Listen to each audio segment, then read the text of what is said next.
नमस्कार विद्यार्थियों, मैं सुनीता अरोरा आज आपको हिंदी व्याकरण में अविकारी शब्द के बारे में समझाऊंगी। देखो, आपको पता ही है कि शब्दों का वर्गीकरण जो है 4 आधारों पर किया गया है। उत्पत्ति के आधार पर, रचना के आधार पर, अर्थ के आधार पर और प्रयोग के आधार पर।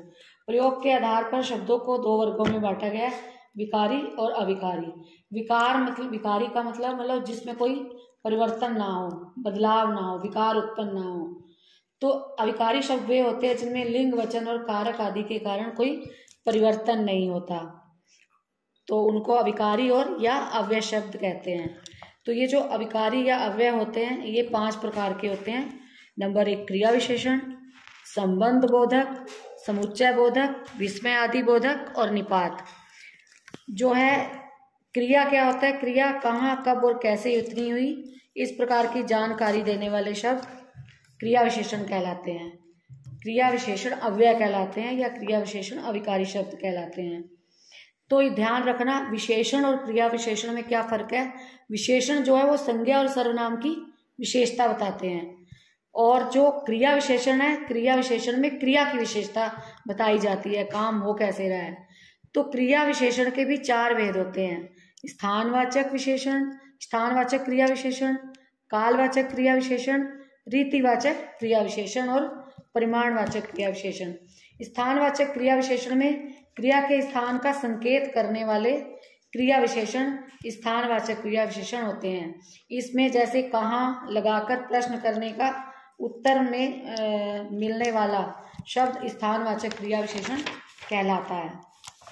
जैसे इधर उधर, बिल्कुल शांति होगी, इसका घर ऊपर होगा, रात को वहां जाना है, तुम 4 दिन वहीं रहना।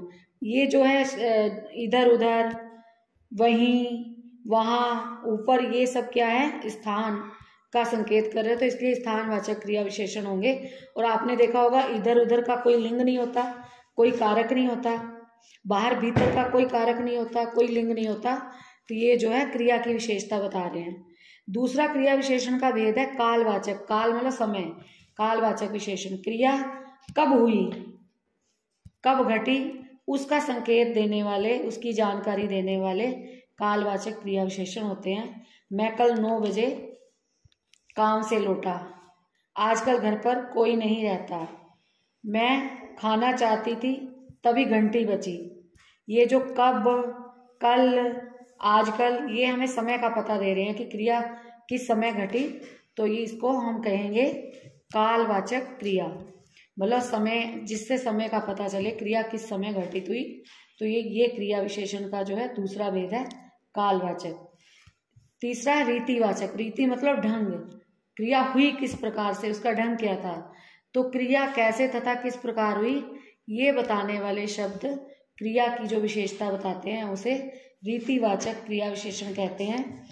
घोड़ा धीरे धीरे चलता है, बरसात तेज हो रही थी और वो फिसल कर गिरी। उसके गिरने का ढंग क्या था, फिसल के गिरना। वह जोर से बोला, वह कैसे बोला, जोर से, उसका ढंग क्या था, जोर से बोलने का। वह दौड़ा कैसे, धीरे, तेज तेज, तो उसका जो दौड़ने का जो ढंग था वो तेज तेज था। वह धीरे धीरे बोलता है, उसके बोलने का ढंग क्या है, धीरे धीरे। तो इसमें बताया गया कि उसका ढंग क्या है, वो किस प्रकार हुई क्रिया, तो इसलिए ये रीतिवाचक क्रिया कहलाई। या और चौथा इसका है परिमाणवाचक। जैसे बहुत, थोड़ा या कम, इसमें एग्जैक्ट मेजरमेंट नहीं होता, मतलब परिमाणवाचक इसमें सिर्फ अव्यय शब्द ही यूज होंगे। जैसे बहुत, थोड़ा, खूब, तो ये हो जाएंगे अव्यय। परिमाणवाचक, मेरे पास थोड़ा सा दूध है, और पेड़ बहुत हिल रहा है, थोड़ा झुक भी लिया करो, ठीक है। खूब, कितना, थोड़ा, कैसे, ये परिमाणवाचक क्रिया विशेषण है। तो आपको मैंने बता दिया, जो क्रिया की विशेषता बताएं वो क्रिया विशेषण है, और क्रिया विशेषण में अव्यय का ही प्रयोग होता है, अविकारी शब्दों का, जिनका लिंग, वचन या कारक की वजह से कोई परिवर्तन नहीं होता। और क्रिया की विशेषता बताने वाले विशेष जो है क्रिया विशेषण है। और क्रिया विशेषण और विशेषण में आपको फर्क पता होना चाहिए। विशेषण जो है संज्ञा और सर्वनाम की विशेषता बताते हैं। देखो संज्ञा और सर्वनाम क्या होते हैं, विकारी होते हैं, उसमें उनका काल बदल सकता है, रूप बदल सकता है, लिंग बदल सकता है। लेकिन जो क्रिया विशेषण होते हैं वो जो है अविकारी होते हैं। अविकारी शब्दों का लिंग, वचन और कारक नहीं बदल सकते, वो जो के त्यों बने रहते हैं और वाक्य को आगे बढ़ाने में मतलब उनका अस्तित्व तभी होता है अगर वो वाक्य में प्रयोग होते हैं।